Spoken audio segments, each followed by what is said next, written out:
माँ पार्वती अपने दोनों पुत्रों को बड़े ही लाड प्यार से भोजन खिला रही थी। ये निवाला गणेश का और ये निवाला कार्तिकेय का।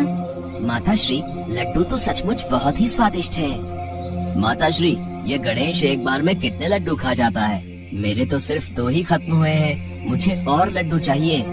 माताश्री, पहले मुझे दो, पहले मुझे। ये मैंने लड्डू उठा लिए, अब तो मुझे पकड़ कर दिखा। देखा माताश्री, गणेश सारे लड्डू उठा कर ले गया। मैं अभी से पकड़ता हूँ। कार्तिकेय, मैं तो यहाँ हूँ। कितने स्वादिष्ट लड्डू हैं। तुम दोनों खेलो, मैं वहाँ बैठती हूँ। रुक गणेश, आज मैं तुझे पकड़ कर ही रहूंगा। नहीं कार्तिकेय, तुम मुझे नहीं पकड़ पाओगे। माताश्री, देखो ना, गणेश बार बार अदृश्य हो जाता है, मैं उसे पकड़ भी नहीं पाता हूँ। नारायण नारायण। अच्छा, तो गणेश और कार्तिकेय देवी पार्वती के समक्ष क्रीड़ा कर रहे हैं। प्रणाम देवर्षि नारद, कहिए कैसे आना हुआ? देवी पार्वती, मैं तो आपको ये दिव्य आम देने आया था। आम? ये आम तो मैं ही खाऊंगा। नहीं, मैं तुमसे बड़ा हूँ, इसलिए ये आम मैं खाऊंगा। नहीं, मैं तुमसे बड़ा हूँ, इसलिए ये आम मैं ही खाऊंगा। अरे अरे, तुम दोनों क्यों आपस में लड़ रहे हो? मेरे लिए तो मेरे दोनों पुत्र बराबर हैं, इसलिए लड़ो नहीं। देवी पार्वती, आम तो मैंने आपको दे दिया, पर अब इन दोनों में से कौन बड़ा है, इस गुत्थी को सुलझाने के लिए तो भगवान भोलेनाथ ही कुछ कर सकते हैं। वो देखिए, भोलेनाथ आ गए हैं। देवर्षि नारद, आज कैलाश पर क्या हुआ? मेरे दोनों पुत्रों में किस विषय पर बहस हो रही है? अच्छा हुआ प्रभु आप आ गए, इन दोनों को अब आप ही समझाइए। मुझे आज्ञा दीजिए प्रभु, अब मैं चलता हूँ। नारायण नारायण। पिताश्री, मैं गणेश से बड़ा हूँ, इसलिए ये आम फल मुझे ही मिलना चाहिए। पिताश्री, आप ही बताइए, मैं कार्तिकेय से बड़ा हूँ ना, इसलिए ये फल मुझे ही मिलना चाहिए। देख लिया, दोनों ही अपने आप को बड़ा बनाने पर उतारू है। मेरे पास एक हल है, तुम्हें उसके लिए एक कार्य सिद्ध करना होगा। पिताश्री, आप आज्ञा दीजिए, पल भर में ही मैं वो कार्य पूर्ण कर लूंगा। तो कार्य है पृथ्वी की परिक्रमा करने का। तुम दोनों में से जो भी सबसे पहले 3 बार पृथ्वी की परिक्रमा करके सबसे पहले कैलाश पर्वत पर लौटेगा, उसे ही बड़ा भाई होने का अधिकार प्राप्त होगा। वही विजेता भी बनेगा और दौड़ के विजेता को उसके इनाम के रूप में फल मिलेगा। फिर तो विजेता मैं ही बनूंगा। माताश्री, पिताश्री, मुझे आशीर्वाद दीजिए। कार्तिकेय तुरंत अपने दिव्य वाहन मोर पर सवार हो गए और आकाश में उड़ते हुए चले गए। उन्होंने अपने रास्ते में आने वाले हर पवित्र स्थल का दौरा किया और देवताओं से प्रार्थना की। भगवान गणेश जानते थे कि वो भारी हैं और उनकी सवारी चूहा कार्तिकेय के मोर जितना तेज नहीं दौड़ सकता। अगर वो दुनिया का चक्कर लगाते हैं तो अपने भाई को कभी नहीं हरा पाएंगे। उन्होंने अपनी बुद्धि का उपयोग किया और अपने माता पिता को एक साथ बैठने के लिए कहा। माताश्री, पिताश्री, क्या आप दोनों वहाँ एक साथ विराजमान हो सकते हैं? पुत्र गणेश, तुम पृथ्वी की परिक्रमा में नहीं जा रहे हो क्या? तुम्हें प्रतियोगिता में भाग नहीं लेना? पार्वती, हमारे दोनों ही पुत्र बहुत बुद्धिमान और होनहार हैं। गणेश इस समय जरूर कुछ और ही विचार मन में सोच रहा है। गणेश जी ने अपने हाथ जोड़े और अत्यंत भक्ति के साथ भगवान शिव और देवी पार्वती के समक्ष चक्कर लगाने लगे। उन्होंने 3 बार परिक्रमा की और जीत के पुरस्कार की मांग की। माताश्री, ये प्रतियोगिता तो मैंने जीत ली, पर पुत्र, तुम तो पृथ्वी के भ्रमण पर गए ही नहीं। पिताश्री, जन्म धारण करने वाली प्रत्येक संतान के लिए माता पिता के चरणों में ही पूरा संसार विद्यमान होता है। माता पिता ही अपनी संतान के लिए त्रिलोक समान होते हैं। माताश्री के आंचल की छांव और आपके स्नेह की गोद मेरे लिए पूरे पृथ्वी के समान है, जहां आप दोनों की सेवा करने से मुझे सर्व सुख प्राप्त होते हैं। मेरा लाल, मेरा गणेश। पार्वती, वेद पुराण के हिसाब से गणेश की बात सही है, इसलिए गणेश को ही बड़ा भाई माना जाएगा। कार्तिकेय जब परिक्रमा करके वापस लौटे तो उन्हें भी सारी बात का पता चला। वो भी गणेश की बुद्धिमानी से बहुत प्रसन्न हुए और उन्होंने प्रेम से गणेश को गले लगा लिया। उसके पश्चात माता पार्वती ने अपने दोनों पुत्रों को वो दिव्य आम मिल बांटकर खाने के लिए दिया।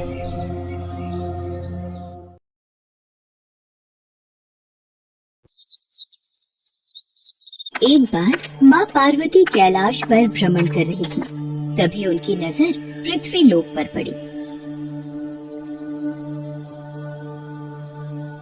सेठ जी, ये माल गाड़ी में से उतार दिया है। ये ले, तेरे आज की कमाई के 200 रुपए। पूरा दिन मेहनत करके सिर्फ ये 200 रुपए ही कमाई हुई है। अब इसमें से 50 रुपए दूध के, 50 रुपए सब्जी के, बाकी बचे 100 रुपए जो पूरे 3 दिन चलाने हैं। ये हो गए पूरे 50,000 रुपए। इन्हें तिजोरी में रख देता हूँ। नहीं भैया, ये बहुत महंगी साड़ी है, कोई सस्ती सी दिखा दो। हाँ, ये 150 रुपए वाली ठीक है। भैया, ये तीनों साड़ी पैक कर दो। ये लो 5,000 रुपए। माँ पार्वती गरीब और अमीर दोनों को देख रही थी। आखिर जिसे जो चाहिए उसे मिलता नहीं, और जिसके पास पहले से हो उसे और मिल जाता है। इस प्रश्न का उत्तर तो महादेव ही दे सकते हैं। धरती का ये नजारा देखकर माँ पार्वती भगवान शंकर के पास जाती है। महादेव, मैंने देखा है कि धरती पर जो व्यक्ति पहले से ही गरीब और दुखी है, उसे और ज्यादा दुख मिलता है, और जो सुख में है आप उसे दुख नहीं देते। ऐसा क्यों? भगवान, ये आपकी कौन सी लीला है? देवी पार्वती, इस बात का उत्तर जानने के लिए आपको हमारे साथ धरती पर चलकर वहाँ के प्राणियों का हाल चाल जानना होगा। वहीं इस प्रश्न का उत्तर आपको प्राप्त होगा।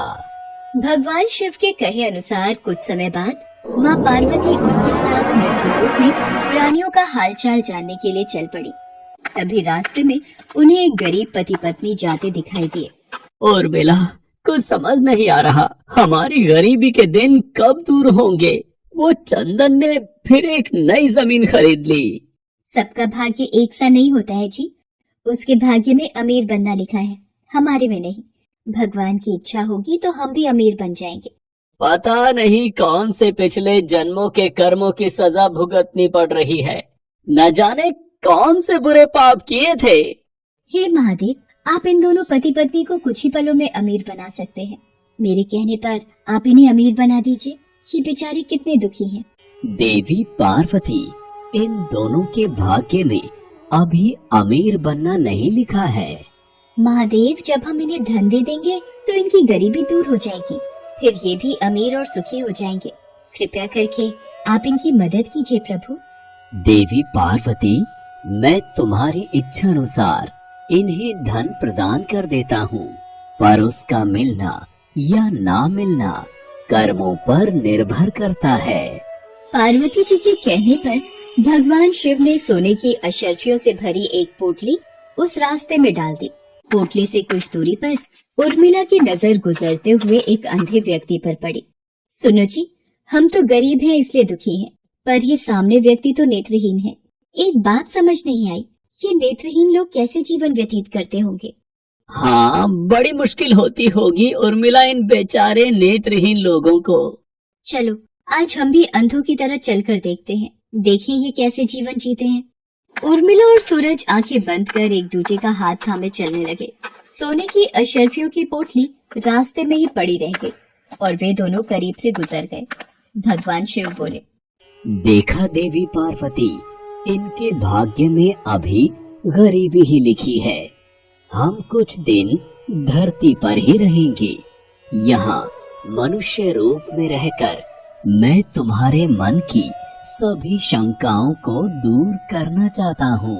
भगवान शिव और देवी पार्वती ने मनुष्य का रूप धारण किया और पति पत्नी के रूप में एक गांव के पास डेरा जमाया। शाम के समय देवी पार्वती भगवान शिव से बोली, स्वामी, मैं रसोई की तैयारी शुरू करती हूँ। यहाँ पृथ्वी लोक में यदि हम रहने आ ही चुके हैं तो हमें भोजन की भी व्यवस्था करनी होगी। मैं चूल्हा बनाने की तैयारी करती हूँ, आप तब तक भोजन बनाने की सामग्री ले आइए। माँ पार्वती चूल्हा बनाने के लिए बाहर से ईंटें लेने गई। चूल्हा बनाने के लिए मुझे ईंटों की जरूरत है। ये एक जर्जर और टूटा मकान दिखाई दे रहा है। इसकी ईंटें मेरे काम आ जाएंगी, यही ले लेती हूँ। चूल्हा तो तैयार कर लिया, महादेव आते ही होंगे। अरे आप आ गए, ये देखिए, मैंने चूल्हा तैयार कर लिया। पर आप खाली हाथ क्यों लौट आए स्वामी? भोजन कैसे बनेगा? देवी पार्वती, अब सामग्री की कोई आवश्यकता नहीं है, क्योंकि जिस प्रश्न का उत्तर ढूंढने के लिए आप आई थी वो आपको स्वयं मिल गया। मैं कुछ समझी नहीं स्वामी, मेरे प्रश्न का उत्तर मेरे समक्ष ही है। हाँ देवी पार्वती, आप यही जानना चाहती हैं ना कि इस पृथ्वी पर क्यों गरीब लोग ज्यादा परेशान होते रहते हैं। अच्छा ये बताइए, आप इस चूल्हे को बनाने के लिए ईंटें कहाँ से लेकर आई हो? प्रभु, इस गांव में बहुत से ऐसे घर भी हैं जिनका रखरखाव सही ढंग से नहीं हो रहा है।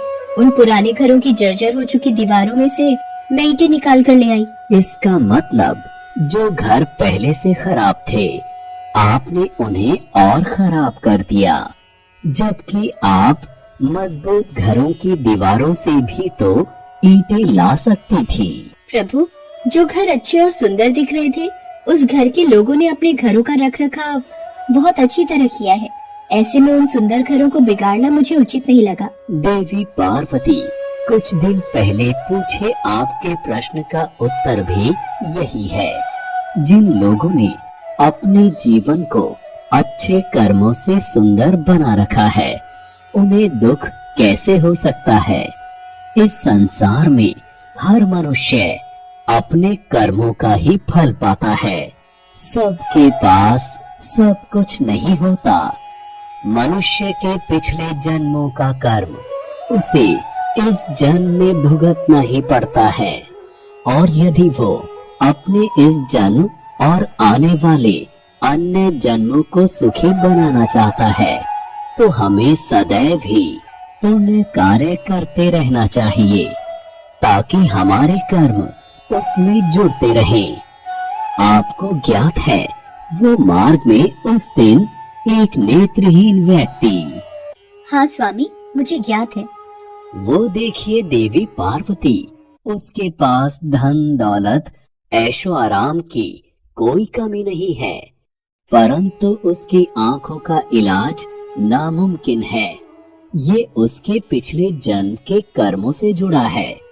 उसने पिछले जन्म में जानबूझकर किसी निर्दोष की आंखों की रोशनी छीन ली थी, इसलिए ये इस जन्म में नेत्रहीन हो गया। पर इसके कुछ पुण्य कार्यों की वजह से ये अमीर बना। और वो गरीब पति पत्नी स्वामी? देवी, वो दोनों पिछले जन्म में एक कंजूस अमीर सेठ सेठानी थे, जो कभी भी कोई दान पुण्य नहीं करते थे। इसलिए इस जन्म में उन्हें गरीबी और दुख मिला। पर इन दोनों के अच्छे कर्म इनका आगे का जीवन सुखी बना सकते हैं। इस पृथ्वी पर कोई भी मनुष्य पूरी तरह से सुखी नहीं है देवी। हर मनुष्य के पास कोई न कोई दुख और समस्या है। मुझे उत्तर मिल गया है स्वामी। इस पृथ्वी पर सुखपूर्वक जीवन यापन करने के लिए मनुष्य को अपने द्वारा अच्छे कर्म करने चाहिए, ताकि उसे उसके पिछले बुरे कर्मों का फल न भुगतना पड़े। और फिर अपने प्रश्नों का उत्तर पाकर देवी पार्वती भगवान शंकर के साथ अपने रूप में आकर कैलाश वापस लौट गईं।